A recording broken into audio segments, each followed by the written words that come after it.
우리는 지난 시간에 우리가 그리스도인이 되면 새롭게 맺어지는 관계가 있다고 여러분과 함께 얘기를 나눴습니다. 그 새로운 관계는 바로 영적 지도자와 또 성도 간에 맺어지는 그런 관계입니다. 지난 시간 말씀드렸듯이 영적 지도자와 성도와의 관계가 우리의 영적 성장에 대단히 중요하다고 여러분에게 말씀을 드렸습니다. 기억나십니까? 예. 근데 여러분 피드백 보니까 이런 부분에서 얘기한 분은 별로 없더라고요. 영적 지도자의 가장 중요한 임무는 무엇이었습니까? 하나님의 말씀을 전하는 것이었습니다. 리더의 가장 중요한 직무는 하나님 말씀을 잘 가르치는 거라고 할 수 있습니다.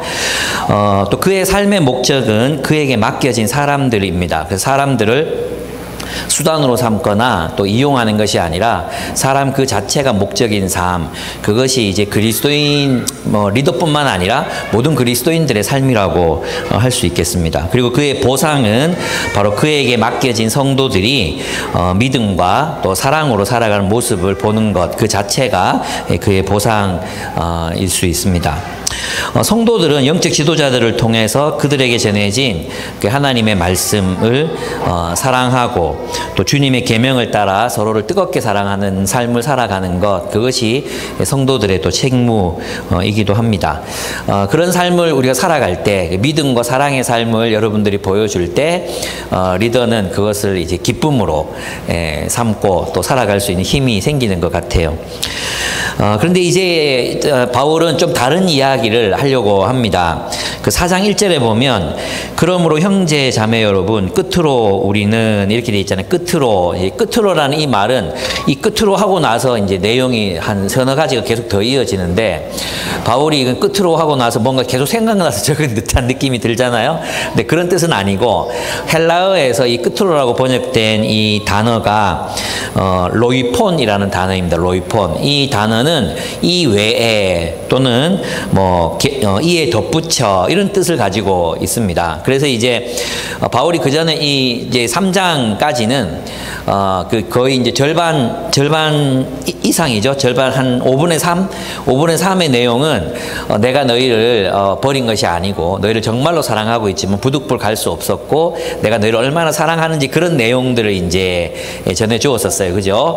그리고 4장부터는 바울이 데살로니가 교회에 정말로 하고 싶었던 어떤 이야기, 데살로니가 교회가에게 부족한 점이 있었는데 그 부족한 점을 채워주기 위해서 이제 이야기하겠다는 뜻이에요. 그래서 이 외에 이제 너희에게 정말로 해줄 얘기가 있다는 것입니다.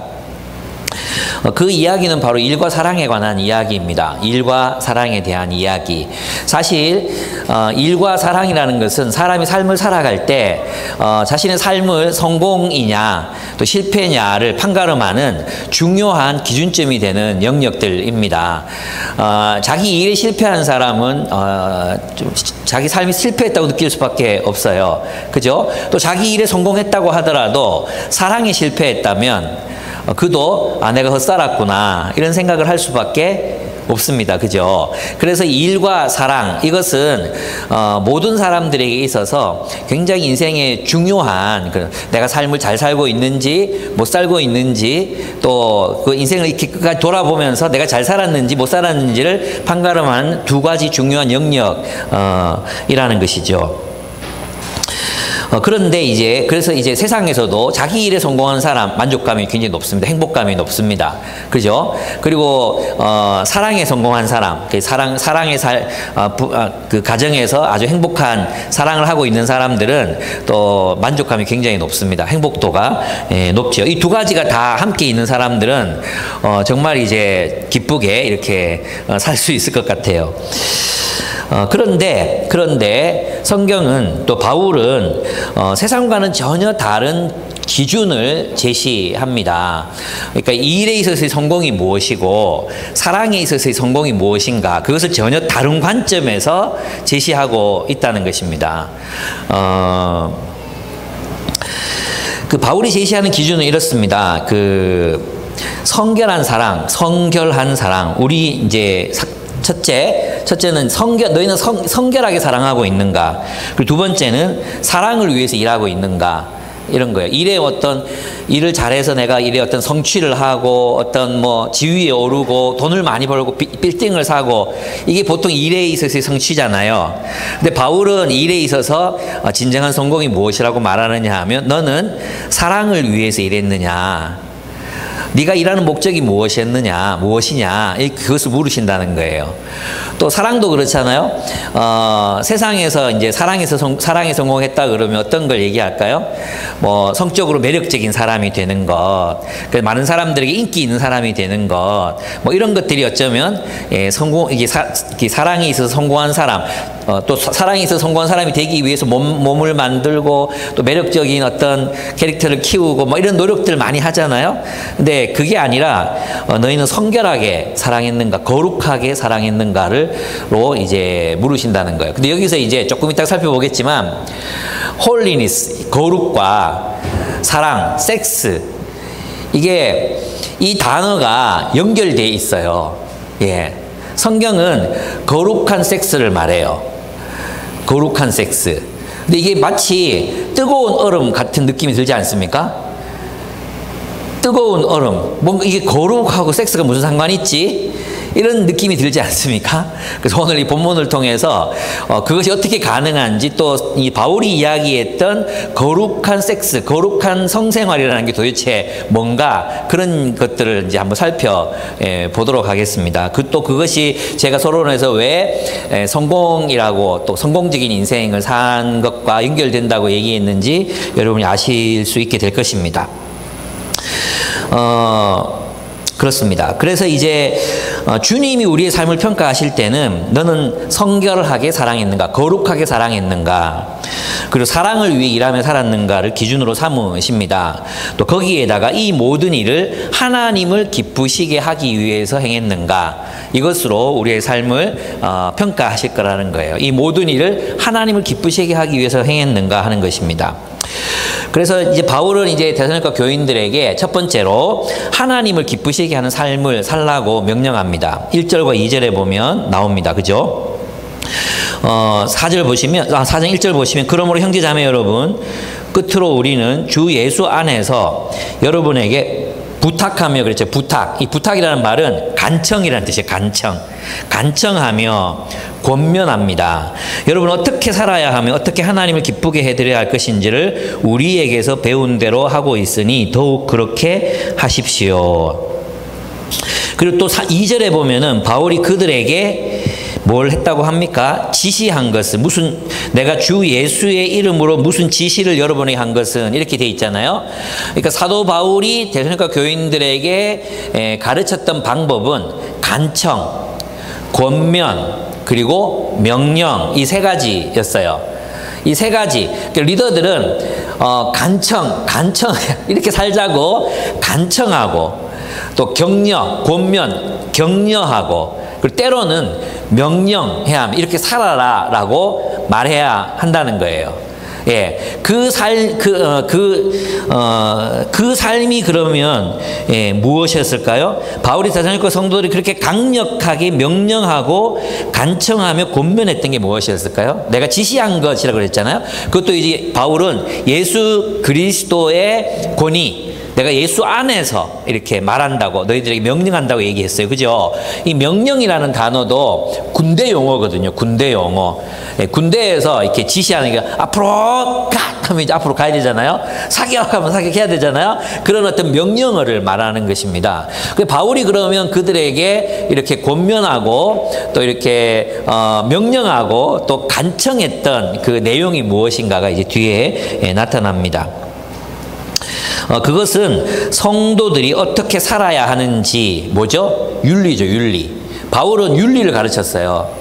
성도들이 어떻게 살아야 하는지를 가르쳤어요. 또 하나, 어떤 삶이 하나님을 기쁘시게 하는 삶인지를 가르쳤어요. 그죠? 이 두 가지를 가르쳤어요. 그러니까 어떻게 살아야 하는가, 그 사역자의 역할, 또 여러분 리더들의 역할은 어떻게 살아야 하는지를 가르치는 데 있습니다. 그러니까 윤리를 가르치는 것이 리더가 사역하는 이유입니다. 또 하나는 그 일이 하나님을 기쁘시게 하는 일이어야 한다는 것입니다. 리더는 성도들이 어떻게 살아야 하는지를 가르치고 어떻게 하나님을 기쁘시게 할 수 있는지를 가르치는 사람입니다. 이것이 영적 리더의 책무입니다. 바울이 가르친 것은 바로 그리스도인의 윤리였습니다. 윤리. 바울은 그리스도인이 어떻게 살아야 하는지, 어떤 삶이 하나님을 기쁘시게 하는지를 가르쳤습니다. 예.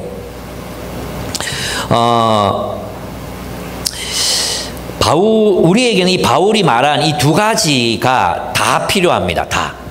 하나는 어떻게 살아야 하는지, 이것도 우리가 배워야 되고요. 또 하나는 이 어떻게 살아야 하는지, 이 삶이 어디서부터 나와야 된다는 거예요? 하나님을 기쁘시게 하려는 동기에서 나와야 된다는 거예요. 예. 근데 균형을 잃기가 정말로 쉽습니다. 어떤 사람들은 하나님을 기쁘시게 하려는 동기는 있습니다. 그래서 24시간 하나님과 교제하고 큐티하고 기도하고 막 이렇게 영적인 생활에 몰두하지만 윤리가 안 되는 사람들이 너무 많아요. 어떻게 살아야 할지를 몰라요. 어떻게 살아야 할지 윤리를 배우지 못한 사람들이 너무 많은 거예요. 예. 반면에 잘 살아요. 정의롭게 살아요. 올바르게 살아요. 그러면서 하나님을 기쁘시게 하려는, 하나님과의 깊은 그 관계, 하나님을 기쁘시게 하려고 하고 또 하나님과로부터 나는 그 친밀함에서 나오는 그런 그 인격적인 관계에서부터 나오는 삶이 없는 사람들이 있어요. 삶만 있는 거죠. 사회적인 어떤 윤리만 있는, 올바른 삶만 있는 이런 사람들의 삶의 특징은 뭐냐 하면 굉장히 심판적이라는 거예요. 우리가 하나님을 기쁘시게 하려는 사람들의 마음에는 하나님이 기뻐하는 삶을 갈망하기 때문에 하나님의 관점으로 사람들을 보거든요. 그것은 긍휼과 사랑의 관점으로 사람들을 보게 되거든요. 날카롭지 않아요. 그들의 사람을 보는 관점은 이렇게 날카롭지 않아요. 베일 정도로 막 비판적이고 그렇지 않습니다. 하나님과의 교제, 깊은 교제, 하나님이 기쁘시게 하려는 마음에서부터 나오는 것은 하나님이 우리를 사랑하실 때 사람을 사랑하는 거잖아요. 사랑. 그 사랑으로부터 나오는, 그래서 있잖아요. 우리가 하나님과의 깊은 관계와 교제로 들어가면 우리의 본성을 그것이 이제 흐트려 놓거든요. 그렇죠. 우리 마음에는 미운 사람이 생겨. 그러면 막 그 미운 사람 정죄하고 싶고 심판하고 싶고 판단하고 싶고 형벌을 주고 싶고 복수하고 싶잖아요. 그런데 우리 하나님 말씀을 묵상하고 기도하고 하나님과의 관계를 깊이 들어가면 어떻습니까? 새로운 관점이 확 열리는 거예요. 그죠? 저도 그래서 최근에 정말 가까이 지내는 가까운 사람이 정말 미워졌어요. 정말 미워졌어. 그래서 어떻게 하면 이걸 복수를 할까? 벌을 줄까? 어떻게 할까? 막 이런 생각, 이런 마음들이 막 마음속에 화가 그냥 분노가 막 가득 차 있었거든요. 근데 조이 성경 수련회 가가지고 찬양하고 기도하고 막 그러는데 하나님께서 내 마음에 긍휼을 열어주시는 거예요. 긍휼. 그 친구의 어린 시절부터 지금까지 그럴 수밖에 없는 그 상황을 보여주시는 거예요. 펑펑 울었어요. 정말 많이 울었던 것 같아요. 그 긍휼의 마음. 그게 생기더라고요. 그러니까 하나님과의 우리의 윤리적인 삶은 어디서부터 나와야 된다고요? 하나님과의 깊은 관계, 그분을 기쁘시게 하려는 마음에서 나오면 우리의 윤리는 있잖아요. 뭐가 되냐 하면 율법화되지 않습니다. 예, 심판적인 언어를 사용하지 못하게 됩니다. 그냥 기준, 그걸로 사람들을 판단하지 않는 거예요. 이 공동체가, 이 사람들이 리더가 이게 안 돼요. 왜? 하나님과의 인격적인 관계 속에 있는 사람은 이렇게 될 수가 없어요. 근데 왜 이렇게 되냐? 하나님과의 인격적인 관계, 하나님을 기쁘시게 하려는 마음과 동기가 없을 때 우리의 윤리적인 삶은 누군가에게 상처를 입히게 돼 있어요. 판단하게 돼 있어요. 심판하게 돼 있어요. 무슨 뜻인지 아시겠죠? 그래서 바울이 반대한 율법주의가 바로 이것입니다. 바로 이것. 하나님의 마음을 모른 채로 막 함부로 어떤 기준을, 잣대를 정해놓고 사람들을 그 틀에 집어넣고 판단하고 심판하고 비난하는 것입니다. 반면에 하나님과 친밀하게 지낸다는 사람들이 있습니다. 기도하고 말씀 보고 막 그러면서 사람에 대한 기본적인 예의를 갖추지 못한 사람들이 기독교인들 중에 너무 많습니다. 너무 많아요. 이게 문제예요, 이게.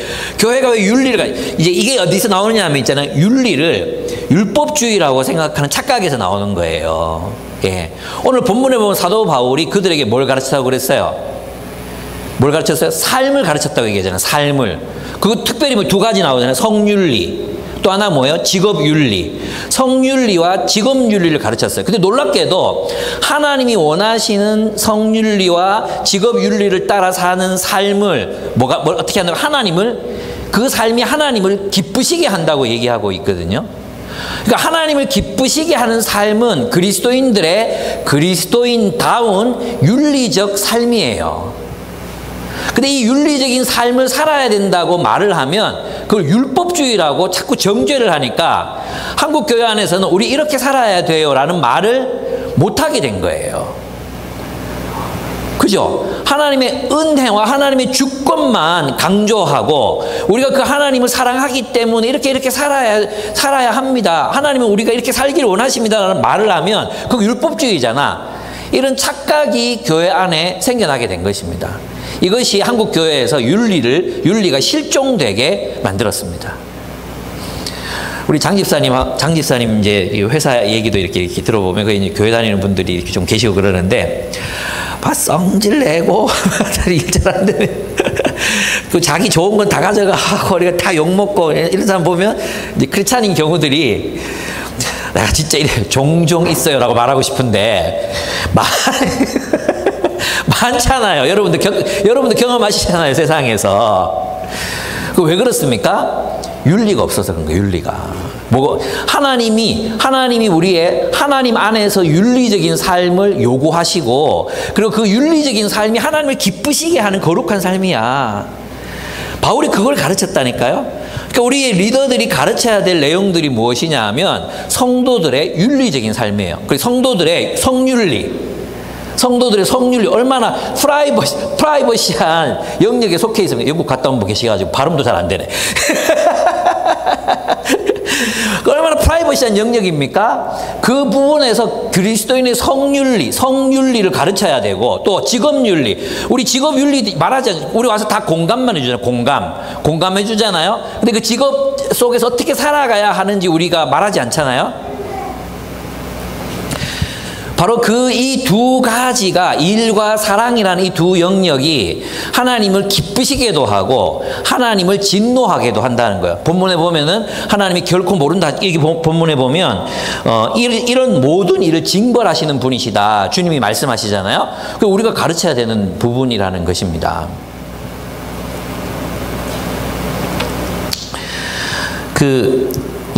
그래서 이제 요거 꼭 이해하셨으면 좋겠어요. 우리의 윤리적인 삶은 하나님을 기쁘시게 하려는 열망에서 나와야 하는 것이고, 그리고 우리 하나님과의 친밀한 관계는 반드시 윤리적 삶으로 나타나야 한다. 이걸 여러분 잊으시면 안 돼요. 우리 현은이가 이제 고등학교에 갔어요. 근데 담임 선생님이 얘를 되게 자기는 그걸 느낀대. 자기를 이렇게 사랑해 주신대요. 그래서 내가 네가 선생님이 네 사랑한다 그래? 그러니까 아니 그런데요. 그럼 어떻게 알아? 그러니까 눈빛을 보면 알 수 있어요. 눈빛을 보면 알 수 있대요. 내가 기가 막혀가지고. 그러더니 그래서 자기가 사회 공부를 열심히 해야 되겠대요. 담임쌤이 사회쌤이거든요. 근데 이 사회쌤이 얘가 사회하고 역사가 완전 젬병이었어요. 젬병. 정말 광개토 대왕이 조선시대 왕이야. 뭐 이런 거 물으면 아이였거든요. 근데 얘가 막 열심히 공부를 하더라고요. 그래가지고 이제 엄마하고도 뭐 하는데 최근에 보니까 뭐 개념 정리가 많이 됐어. 그렇다고 뭐 시험을 잘 쳤느냐? 그건 잘 모르겠어요. 그건 잘 모르겠지만 하여튼 옛날보다는 훨씬 많이 성장했어요. 어디서부터 나온 거죠? 예, 담임쌤을 사랑하니까 기쁘게 해드리고 싶잖아요. 공부를 열심히 하게 되는 거야. 마찬가지 우리 하나님을 기쁘시게 해드리고 싶잖아요. 그럼 하나님이 원하는 삶을 살아가야 한다는 거예요. 그냥 뭐 그 은혜를 누리고 있는 것만이 아니라 윤리적인 삶을 살아갈 수 있어야 한다는 것입니다.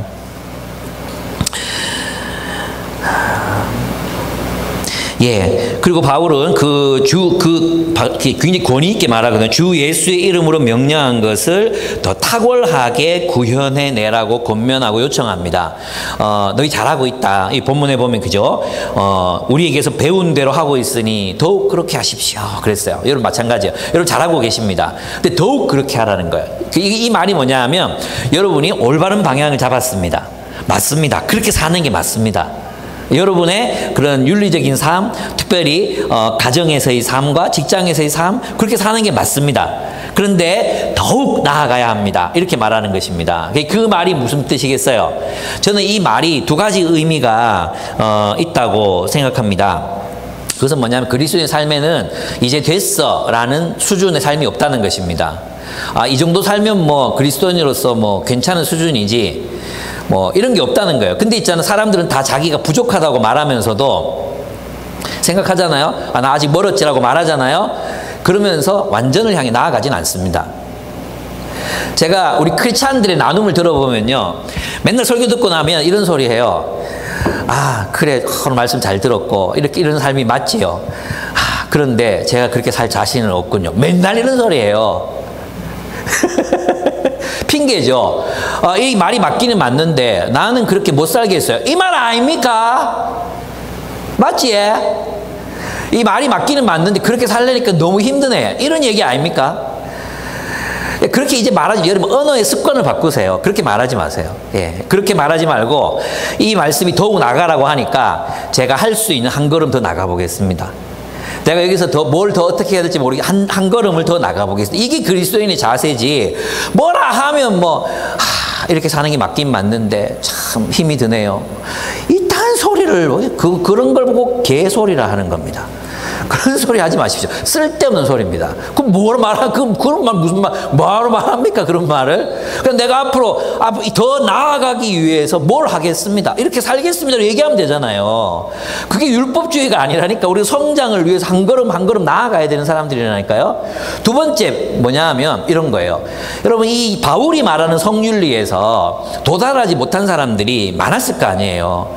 옛 로마 사회에서 살아가고 있던 그 삶의 습관이 하루 만에 빠지겠습니까? 로마가 얼마나 참 음란한 나라였습니까? 근데 그것으로부터 빠져나오기가 어렵단 말이에요. 그러니까 이 말은 더 나아가십시오. 좋습니다, 여러분. 방향은 잘 잡았습니다. 근데 이제 계속해서 나아가야 합니다. 이 말은 우리에게 성장의 기회가 남아있다는 뜻입니다. 지금 당장 그 모든 문제를 완벽하게 해결할 수 없을 수도 있다는 거예요. 그러나 우리 계속해서 나아가면 된다는 거예요. 계속해서 나아가고 자라나고 성숙해 가면 된다는 것입니다. 아시겠습니까?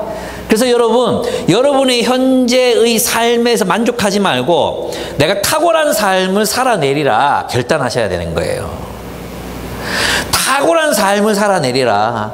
내 인생 고달프고 힘들고 어렵지만 내가 주님께서 나에게 허락하신 이 삶을 다해 탁월한 삶을 살아내리라. 그런 결단을 하시고 한 걸음 한 걸음 한 걸음 나아가시는 것이 중요합니다. 이거 옛날에 내가 많이 설교했던 건데, 옛날에는 있잖아요. 사람들이 이제 시민의식이 낮아가지고 개똥을 아무데나 막 버려놨잖아요. 길거리 온통 개똥이었어요. 그죠? 지나가다가 잘못 밟으면 개똥을 밟는 거예요. 그죠? 그러면 어떻게 해야 됩니까? 같이 걷다가 똥 밟았어요. 어떻게 하면 됩니까? 빨리 닦아요. 돌을 사용하든지, 뭐, 웅덩이를 사용하든지, 어떻게든 빨리 닦고, 빨리 갈 길을 가야 되잖아요? 그죠? 근데 거기에 머물러 앉아가지고, 나는 개똥을 밟는 존재야. 나는 개똥을 밟았어. 난 더러워. 내 신발은 더러워졌어. 한 걸음도 더 나갈 수 없을 것 같아. 빨리 일어나 걸어가라고, 빨리 일어나 걸어가라고. 알지만 난 더러워. 알지만 내 신발은 더러워졌어. 이러고 있으면 됩니까? 안 됩니까? 빨리 일어나서 가야 되잖아요. 빨리 일어나서 가야죠. 한 걸음 더 나아가야죠. 그걸 얘기하는 거예요. 예, 더 완전한 데 나아가라. 그렇게 얘기하는 것입니다. 우리가 지금 완전하게 성적인 거룩함을 이루지 못했을 수도 있습니다. 그렇죠? 우리는 완전하게 성적인 면에서 성결하지 못할 수도 있고요. 우리가 지금 완전한 이웃 사랑에 도달하지 못했습니다. 그러면 이제 한 걸음 나아가려고 애를 쓰셔야 된다는 거예요. 포기하지 말고, 그 자리 머물지 말고. 두 번째, 하나님은 그럼 하나님 뭘 기뻐하십니까? 성결함을 기뻐하신다는 거예요. 이 성결함은 거룩함이라는 뜻입니다. 하나님의 뜻은 우리 그리스도인들이 거룩해지는 것입니다. 근데 있잖아, 이 거룩은, 이건 제가 이제 데살로니가 전서를 헬라어로 처음부터 끝까지 어떤 선생님하고 같이 공부한 유일한 성경이 데살로니가 전서예요. 근데 그분이 이제 문법적으로 가르쳐 주셨는데 뭐라고 얘기했냐 하면, 이때 말하는 거룩이라는 것은 우리가 거룩한 행동을 한 결과로서의 거룩이라는 거예요. 우리는 예수님이 십자가의 보혈로 거룩해졌죠, 이미. 존재적으로 거룩해졌잖아요. 근데 여기서 이 거룩은 우리가 거룩한 행동을 한 결과 거룩하게 된 상태를 말한다는 것입니다. 즉 거룩하게 되는 것은 거룩한 행동을 통해서라는 것입니다. 우리는 이미 주님 안에서 거룩해졌지만 거룩한 행동을 통해 거룩하게 되어야 합니다.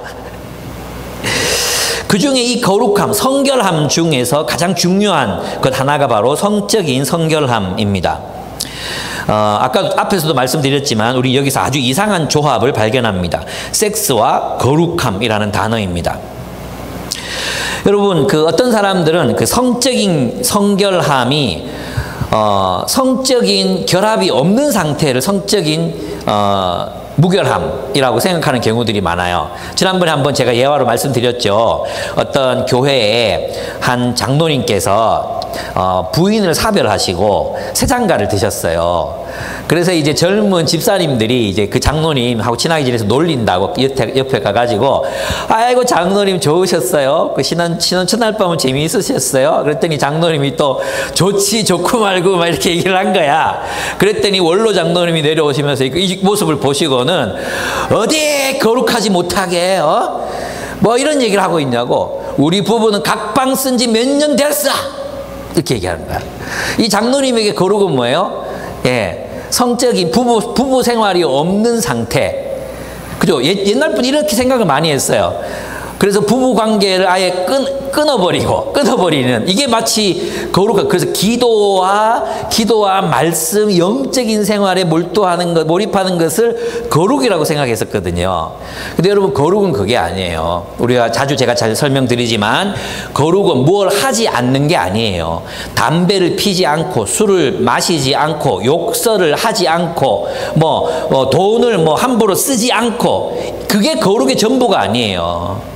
거룩의 핵심은 무엇인가 하면, 우리가 정말 넘을 수 없는, 우리와 정말로 구별된, 정말 도달할 수 없는 완전한 사랑이신 그분의 성품을 말하는 거예요. 거룩이란 사랑의 총화. 그게 거룩이에요. 그래서 거룩이란 충만하게 사랑하는 것입니다. 하나님처럼 충만한 사랑으로 사랑하는 법을 배우는 것이 바로 거룩입니다.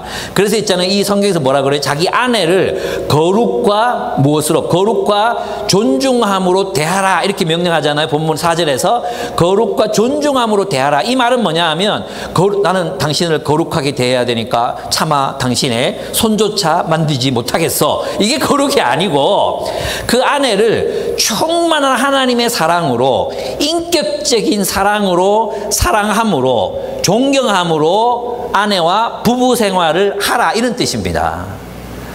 성적인 쾌락만 있는 부부 생활이 아니라, 우리의 인격을 다한 사랑, 성적인 쾌락을 위해서만이 하는 부부 생활이 아니라, 우리의 온 인격을 다해서 사랑하는 그 사랑, 충만한 사랑으로 우리의 부부 생활을 하라는 것입니다.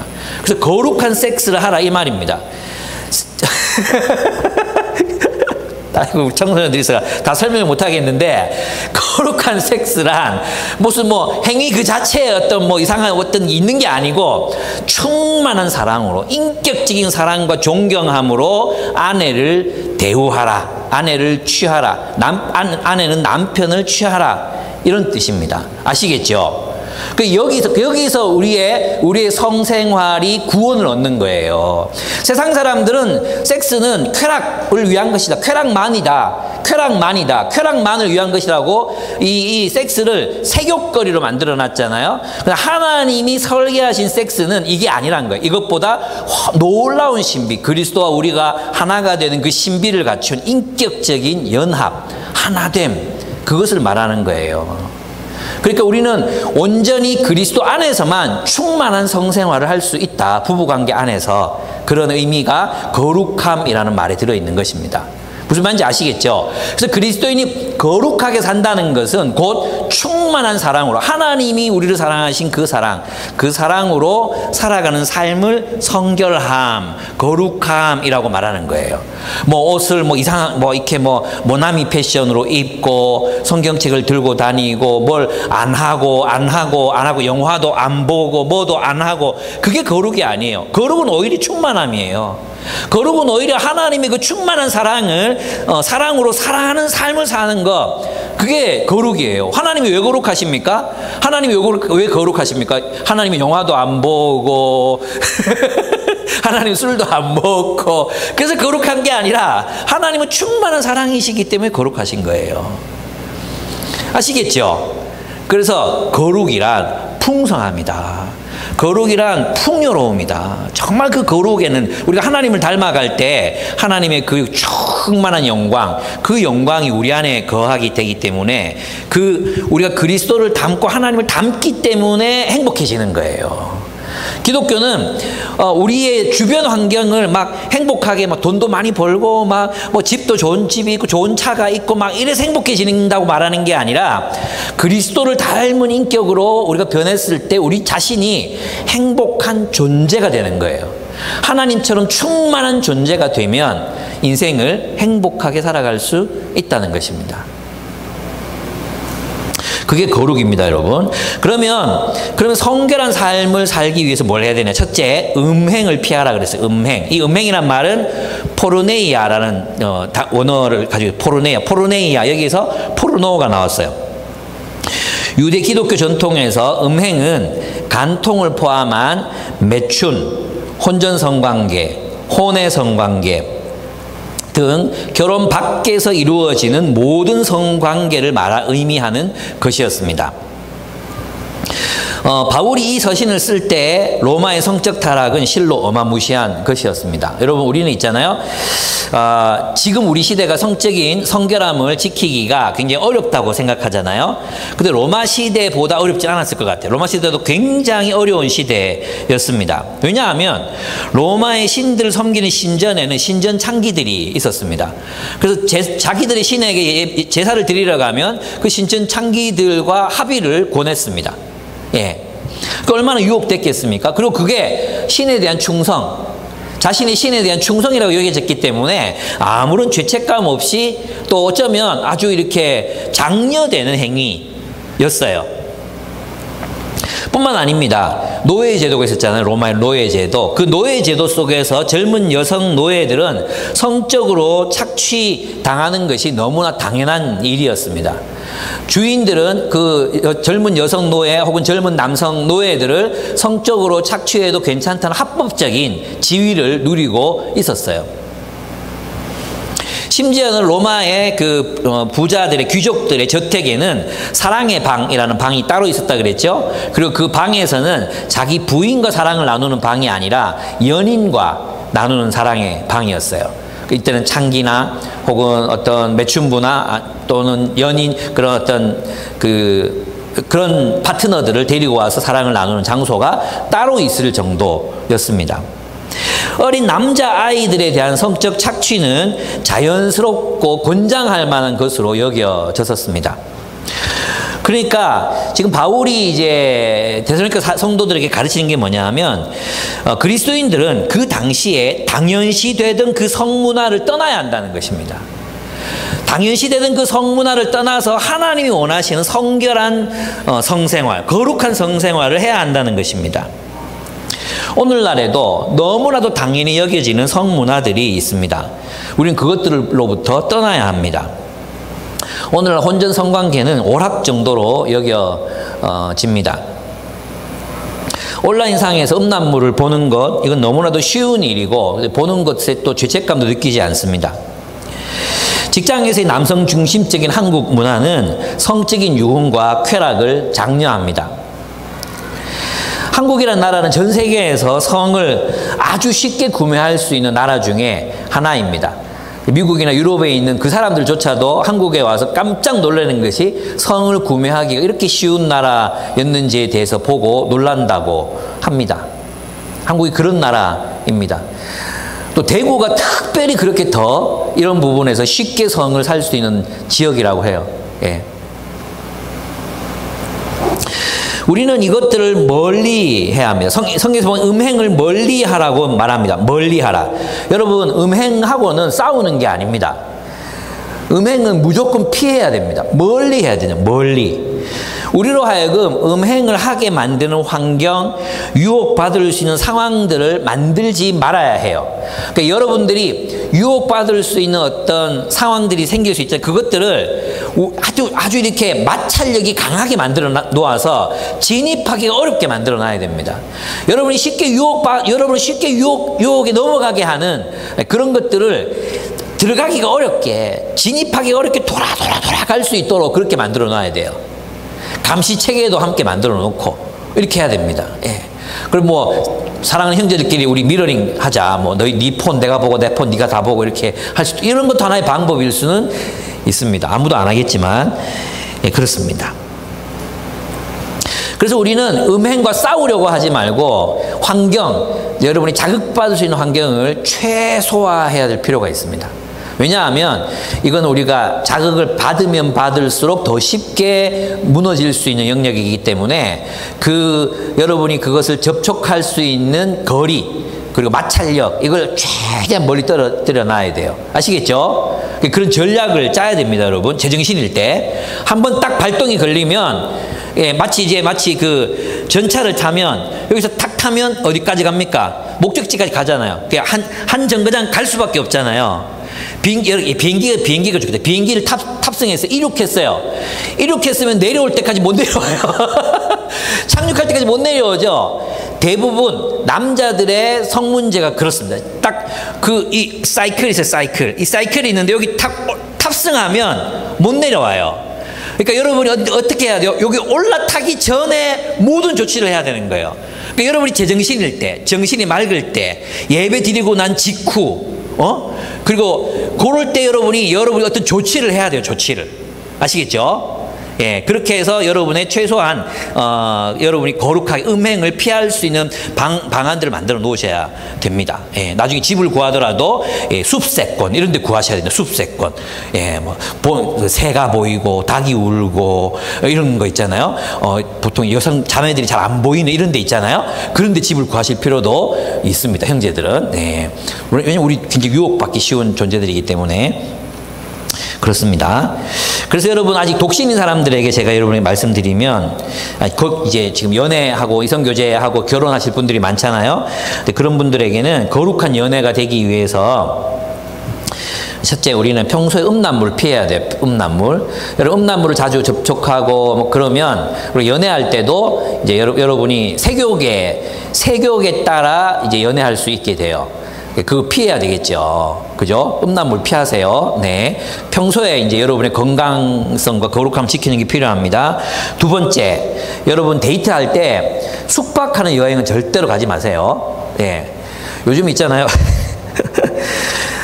저희 서울에 있는 동서, 처형 교회에서 이제 자기 구역에 권사님이 계신데, 그 권사님이 이제 뭐 막 얘기를 하다가, 자기 자녀들 얘기를 해서, 뭐 자녀들 교회 안 나왔던데 어디 갔어? 이렇게 얘기하니까, 걔들 그 연애하는데 여행 갔어, 여행. 예? 일주일 동안 여행 간대. 그냥 크리스찬 부모들이 막 보내줘요, 그렇게. 근데 또 막 애들이 신앙이 없으면 막 억지로 가겠다는 거 어떻게 또 성인이 됐는데 맞겠어요. 그런 면도 있긴 있겠어요. 그렇지만, 그게 그리스도인의 공동체 속에서 허용되는 문화가 되면 안 돼요. 예. 그게 왜 당연한지 모르겠어요. 거룩함을 지키라고 그랬는데. 숙박해야 되는 여행 가지 마라. 그리고 적어도 당일날 돌아올 수 있는 여행. 결혼하고 나서 많이 다니세요. 결혼하고 나서 손잡고 많이 다니세요. 예. 코로나 때문에 그것도 어려워졌다, 그죠? 예. 세 번째, 은밀한 공간에서 만나죠. 밀폐된 공간, 남들이 볼 수 없는 공간에서 만나지 말고 데이트를 하더라도 반드시 개방적인 곳에서, 뭐 좋잖아요, 스타벅스, 또 뭐 저런 있잖아요, 그런 개방된 곳 있잖아요, 개방된 곳, 사람들이 보는 곳, 그런 데서 만나시는 거예요. 그 다음에 이제 중요한 게 뭐냐 하면 만나서 말씀 묵상한 걸 나누셔야 돼요. 데이트할 때 뭐 하냐? 말씀을 나눠야죠. 데이트할 때 뭐 합니까? 말씀을 나눠야 됩니다. 그때 말씀을 나누고 또 손잡고 기도해야죠. 우리 기도해야 됩니다.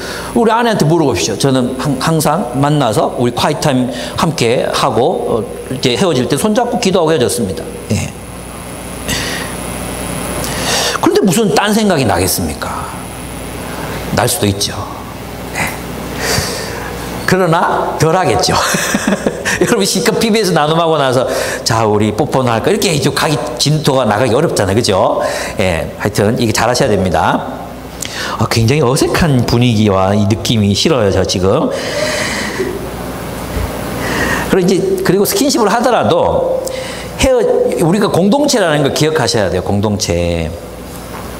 우리 공동체잖아요. 공동체. 세상 사람들은 자기 좋아하는 사람 만나서 그렇게 할 수 있어요. 예. 그 우리가 뭐라 할 수 없잖아요. 또 우리 공동체예요. 내가 교제하는 자매와 내가 교제하는 형제가 누군가의 아들이고 누군가의 딸이에요. 그걸 알면 쉽게 안 돼요. 왜냐하면 임신, 파혼 이거 언제든지 일어날 수 있는 일이에요. 임신과 파혼.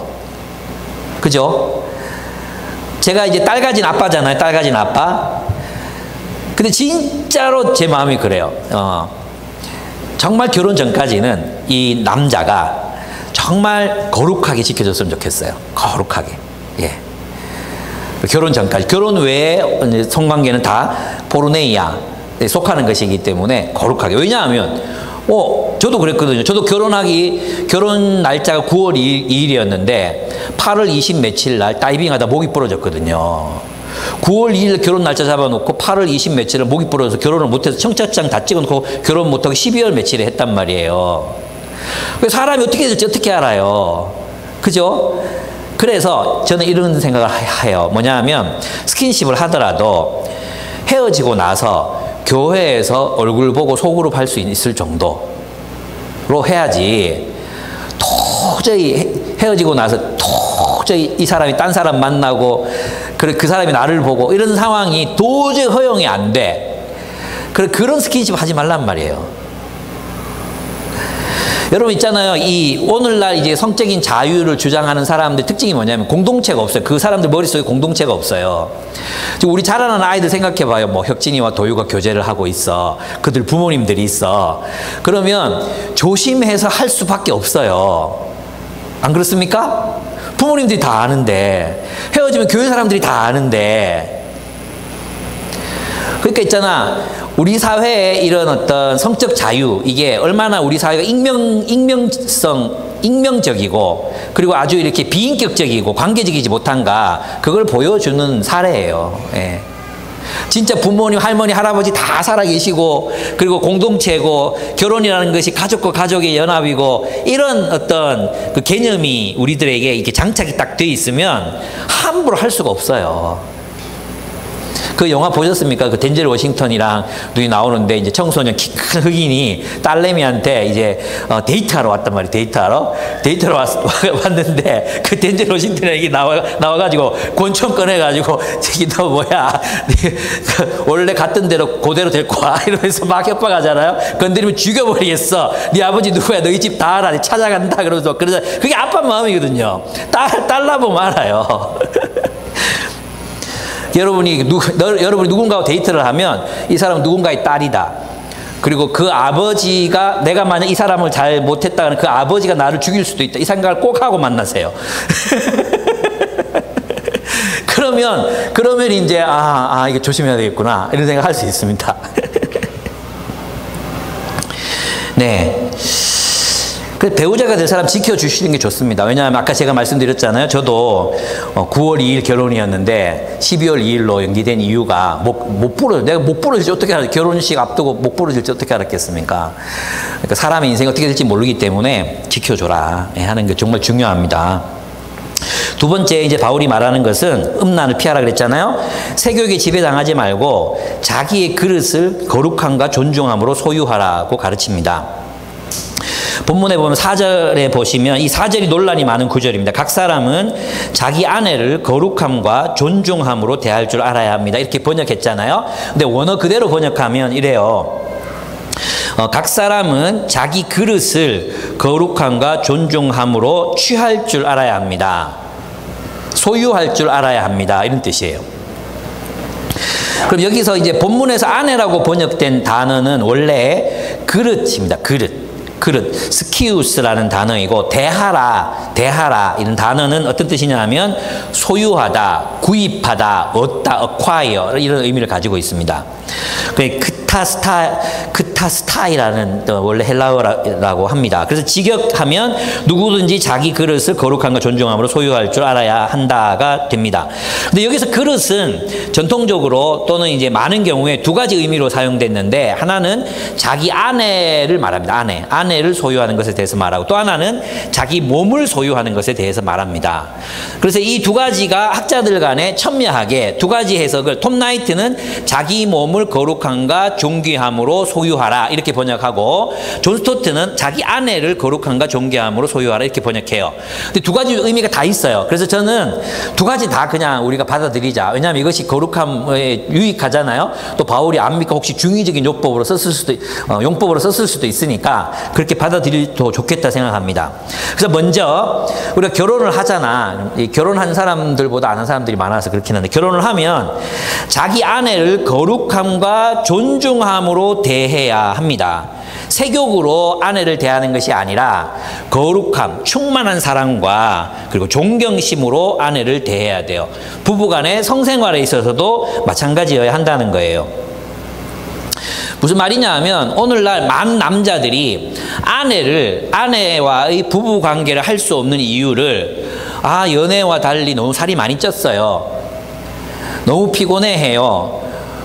여성적인 매력을 못 느끼겠어요.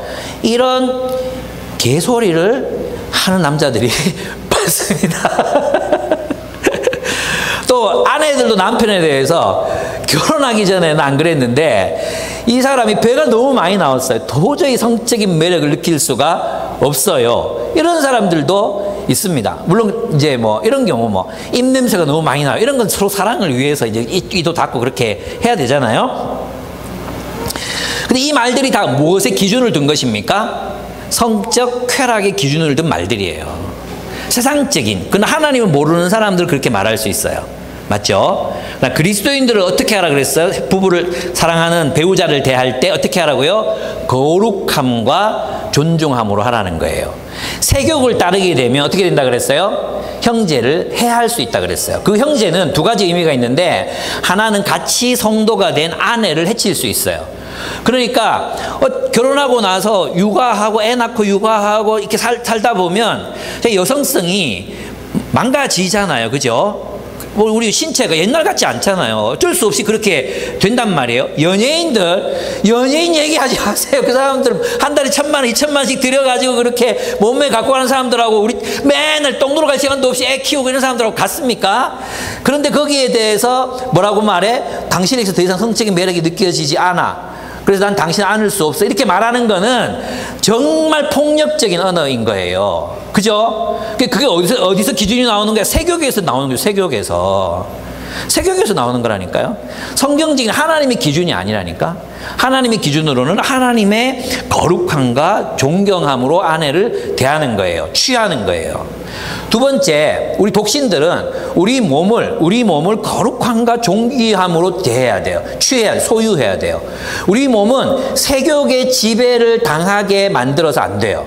우리 몸을 세욕의 지배 당하는 게 아니라 하나님의 거룩함과 존경, 내 안에 성령님이 살아계시고 나는 하나님의 나라를 위한 아주 귀중한 사람이고 하나님이 자기 아들의 목숨을 바쳐 살리신, 구원하신 그런 존재이거든요. 그러니까 우리 몸을 어떻게 해야 돼요? 존귀하게 다뤄야 되는 거예요.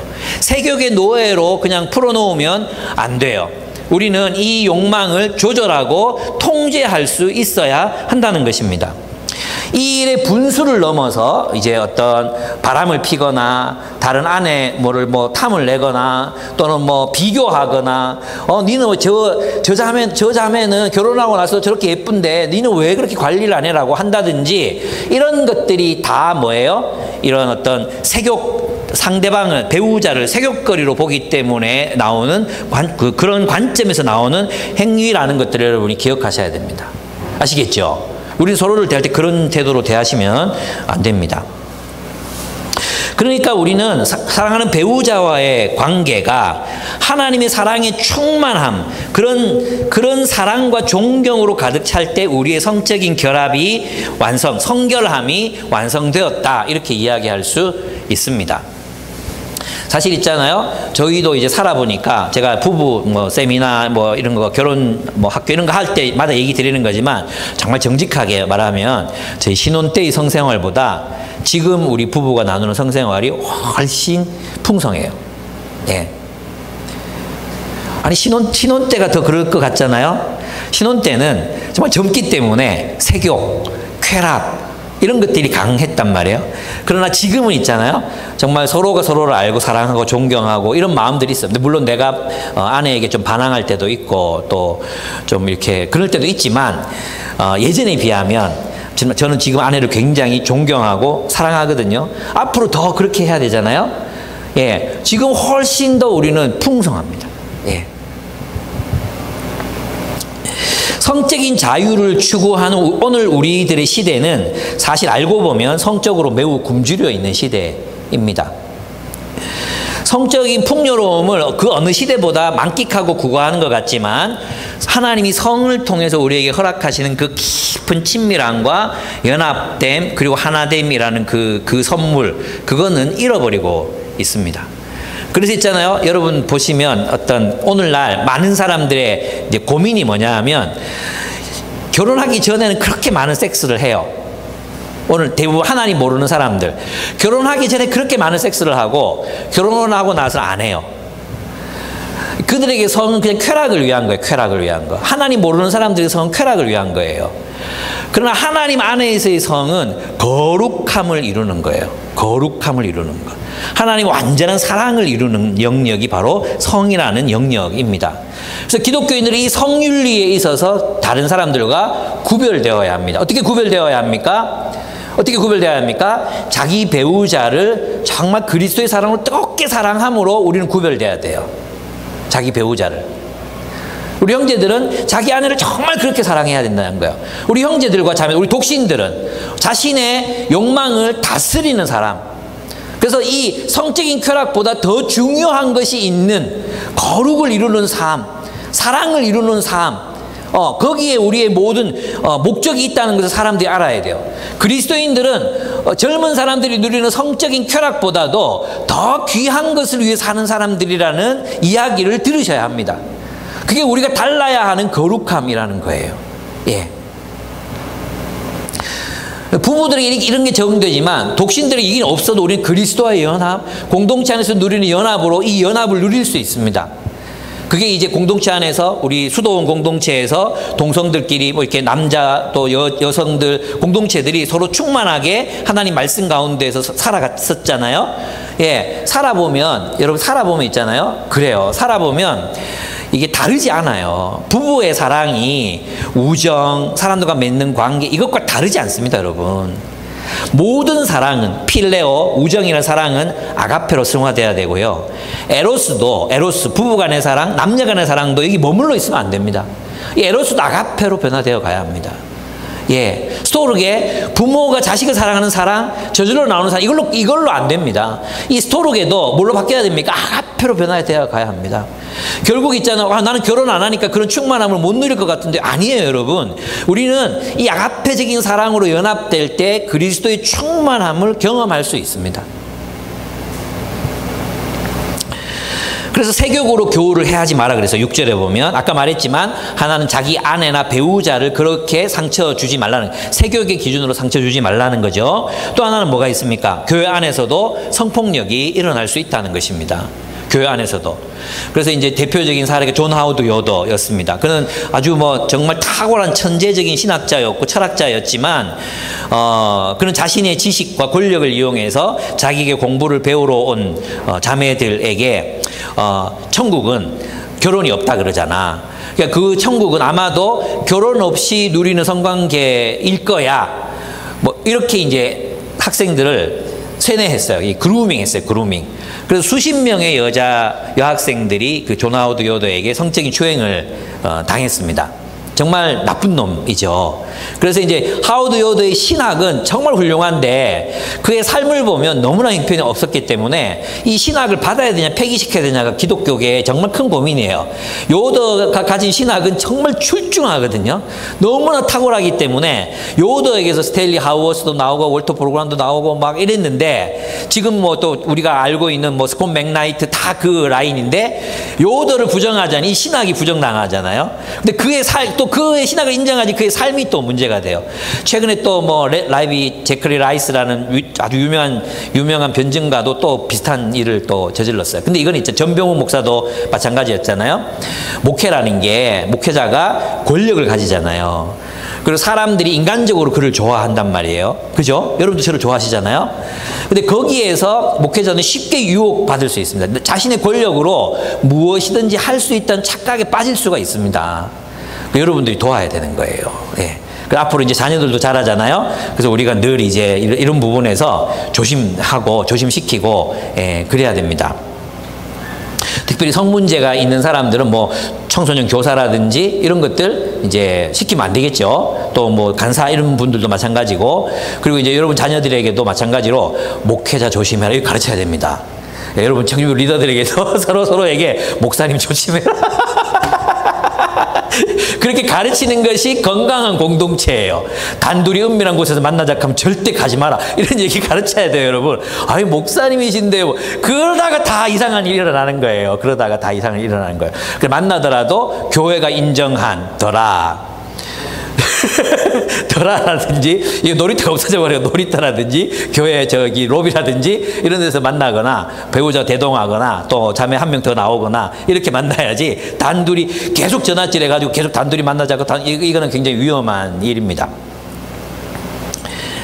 근데 목회자 입장에서도 있잖아요. 이제 생각해 보면 시간이 많이 지나기 나중에 얘기하도록 하겠습니다. 세 번째 9절에서 12절에 있습니다. 사랑하기 위해 일하라는 것입니다. 간단히 넘어가겠습니다. 간단히 그들은 자신의 바운더리를 넘어서 사랑했어요. 데살로니가 교회가 온 마케도니아가 굉장히 넓거든요. 그 지역에 빌립보 교회 또 뭐 저런 이 마케도니아 지역에 있을 때 많은 교회들에게 자신이 가진 걸 나눴다고 했어요. 바운더리를 넘어서는 사랑. 여러분 우리는 아는 사람 넘어서 형제 자매들을 사랑할 수 있어야 됩니다. 그죠? 아는 사람을 넘어서 사랑할 수 있어야 돼요. 근데 우리도 보면 요셉산지 누군가가 실직했다 그러면 뭐 어마어마하게 헌금합니다. 예. 여호수아산지 누가 힘들다 그러면 여호수아산지에서 어마어마하게 헌금합니다. 그런데 서로 모르면 좀 뜸합니다. 예. 그게 이제 우리가 극복해 가야 되는 우리 바운더리의 한계를 넘어서는 것. 이게 극복해야 되는 부분입니다. 그 다음에 일해야 돼요. 예. 여기 본문에 보면은 조용한 생활하기를 힘쓰고 그랬잖아요. 조용한 생활하기를. 이건 뭐냐 하면 돈을 벌려고 막 그렇게 막 요란스럽게 살지 말라는 거예요. 야망이 없는 삶을 야망으로 삼아라. 이게 이제 원문을 직역하면 그렇대요. 야망이 없는 삶을 야망으로 삼아라. 이 뭐냐 하면 막 돈 벌려고 그렇게 요란 떨지 말고 뭐 하라는 거예요? 자기에게 속한 일을 하고 조용한 생활 또 다른 면도 있는 게 뭐냐 하면 하나님 일을 한다고 막 직장 다 때려치고 막 집집마다 돌아다니고 곧 주님이 오신다 막 그 시한부적 종말론 그런 걸로 막 이렇게 요란 떨지 말라는 거예요. 예. 그리고 뭐 하라는 겁니까? 자기 속한 일을 해라. 이 말은 데살로니가 성도들 가운데 자기 일이 있는데 때려친 사람들이 있었어요. 왜 때려쳤냐? 시한부 종말론 때문에. 주님 곧 오시는데 일할 필요 뭐 있냐? 지금 기도할 때다. 그리고 한국에도 그런 일이 많았잖아요. 최근에도 뭐 신옥준과 그 사람이 또 뭐 성도들 피지로 데려가가지고 강제노동 시키더니 최근에 박성업인가 한국에서 전쟁 난다고 또 사람들 데리고 또 어디로 괌인가 또 어디로 또 간다 그러더라고요. 그런 짓 하지 말라는 거예요. 지금 여기에서 우리에게 속한 일을 최선을 다해서 감당하라는 것입니다. 왜 해야 됩니까? 예, 이웃을 사랑하기 위해서. 우리 형제 자매들 사랑하기 위해서. 그리스도인이 직업을 가지는 이유, 일을 하는 이유는 다른 사람을 섬기기 위해서입니다. 그것이 하나님을 기쁘시게 하는 삶이에요. 여러분, 하나님을 기쁘게 하기 위해서 뭐 해야 된다고 생각하십니까? 성교를 떠나고 11조를 하고 40일 금식 기도를 하고 하루 종일 기도하고 이런 것이 하나님을 기쁘게 하는 게 아니라 우리의 거룩한 성생활, 우리가 사랑을 위해서 하는 직장 생활, 열심히 일해야 돼. 왜 일합니까? 사랑하기 위해서 일한다는 거예요. 사랑하기 위해서, 나누기 위해서 일하는 것입니다. 그래서 주님께서 우리의 삶을 보시고 우리의 인생을 평가할 때 너는 나를 기쁘시게 하면서 살았구나. 뭘로 평가한다는 거예요? 너는 정말 건강한 가정생활을 했구나. 너는 진짜 부인을 사랑했네. 너는 열심히 일해서 누군가와 나눴구나. 꾸준히 나눴구나. 꾸준히 사랑했구나. 정말 내가 기쁘다. 그걸 주님이 기뻐하신다는 거예요. 아시겠습니까? 그러니까 여러분, 하나님께서는 우리의 일상을 얼마나 귀하게 여기시는지 모릅니다. 우리의 윤리적인 삶, 그것에서 하나님을 기쁘시게 하는 삶이 드러나는 것입니다. 여러분 왜 일하십니까? 여러분이 돈을 버는 목적은 무엇입니까? 소비하고 과시하고 누리기 위해서입니까? 이런 얘기를 여러분에게 하긴 좀 그렇다, 그죠? 여러분 생존하기 위해서 돈을 버시죠? 여러분, 우리가 지금 돈을 버는 이유는 생존하기 위한 거잖아요. 그런데 사실 우리가 아래로 내려가 보면 한 달에 100만 원도 안 되는, 50만 원도 안 되는 돈으로 한 달을 살아가는 분들이 계세요. 믿어지지 않죠. 그래서 우리의 시각은 항상 어디로 바라봐야 돼요? 아래로 봐야 돼요. 위로 비교하면 안 돼. 내 친구는 뭐 집에 수영장이 있고 뭐 이런 거 비교하면 안 돼. 현은이 친한 친구 집에 수영장이 있거든요. 그런 거 비교하면 안 돼. 우리는 항상 아래로 내려가야 돼. 항상 아래로. 그러면 우리가 그렇게 살 수 있습니다. 예. 제가 차를 안 바꾸는 이유를 아시죠? 예. 나누기 위해서. 차 바꾸는 순간 몇 천만 원이 날아가잖아요. 내가 이런 얘기를 왜 자꾸 하는지 아십니까? 제 안에 유혹이 있어요. 트래블레이저. 풀옵션. 근데 내가 왜 자꾸 이런 얘기를 하느냐 하면, 이렇게 말하면서 내가 자꾸 나의 유혹을 이제 깔아앉히는 거죠. 그래, 아직 쓸만하다. 저거 다 떨어지면 사자. 왜 일합니까? 사랑하기 위해서 일합니다. 그럼 여러분이 직장에서 일하니 마지못해서 하는 게 아니라 내가 사랑하기 위해서 이렇게 일한다. 얼마나 좋습니까? 하나님 기쁘시게 하는 일이다. 내가 지게차를 나르고 막 짐을 옮기고 아이들을 가르치고 아이들의 욕도 먹고 이렇게 하는 이유, 환자들의 원성을 듣고 하는 이유가 뭡니까? 사랑하기 위해서 하는 것입니다. 사랑하기 위해서. 결론을 맺겠습니다. 성경은 우리에게 사랑과 일에서 성공하라고 말합니다. 사랑과 일에서 성공해라. 하나님이 원하시는 사랑과 일, 하나님의 기준으로 성공해라는 것입니다. 열심히 사랑하고 정말 풍성한 거룩함으로 사랑하고 또 뭐합니까? 사랑하기 위해 일을 해라. 성결하게 사랑하고 사랑하기 위해 일을 해라고 가르치십니다. 하나님을 기쁘시게 하는 사람, 그런 사람이 누구입니까? 성윤리와 직업윤리에서 하나님의 뜻을 쫓는 사람입니다. 세상의 풍조를 따르지 않습니다. 그리스도인의 윤리는 바로 하나님을 기쁘시게 하는 데서 나오는 윤리입니다. 하나님을 사랑하는 사람은 배우자를 거룩, 즉 하나님의 충만한 사랑과 존경으로 사랑하고, 하나님을 기쁘시게 하려는 사람은 자기 자신을 거룩과 존중함으로 자신의 몸을 다스립니다. 뿐만 아니라 하나님을 사랑하는 사람은 자기에게 맡겨진 일에 최선을 다해 살아가는 사람들이라고 할 수 있습니다. 무엇이 하나님을 기쁘시게 합니까? 우리의 삶입니다. 여러분의 삶을 하나님의 거룩한 산 제사로 드리시기 바랍니다. 어떤 삶입니까? 여러분의 여러분의 직장, 그곳에서 하나님의 뜻을 행하는 삶입니다. 이 거룩함으로 이 모든 것들을 채워가시는 여러분들이 되시기를 축복합니다. 우리 함께 기도하겠습니다. 한 1분 정도, 1분만 시간이 없기 때문에 1분만 기도하도록 하겠습니다. 하나님, 나를 거룩하게 해주십시오. 예. 무언가를 하지 않는 거룩이 아니라 충만한 사랑으로 충만한 사랑으로 거룩해지는 거룩함을 이루게 해 주십시오. 우리 그렇게 기도합시다. 그리고 하나님께서 나에게 결혼을 허락하신다면 그 결혼 관계 속에서 충만한 사랑으로 우리의 부부 생활을 완성시켜 나갈 수 있게 해주십시오. 하나님이 나를 혼자 살게 하신다면 하나님, 내가 성적으로 거룩하게 내 욕망을 통제하고 사랑으로 살아가는 삶을 살아갈 수 있도록 도와주십시오. 내가 일하는 이유, 목적을 깨달았사오니 사랑으로 일하게 해주십시오. 사랑으로 일하겠습니다. 그렇게 결단하면서 주님 앞에 나아갔으면 좋겠습니다. 기도하겠습니다.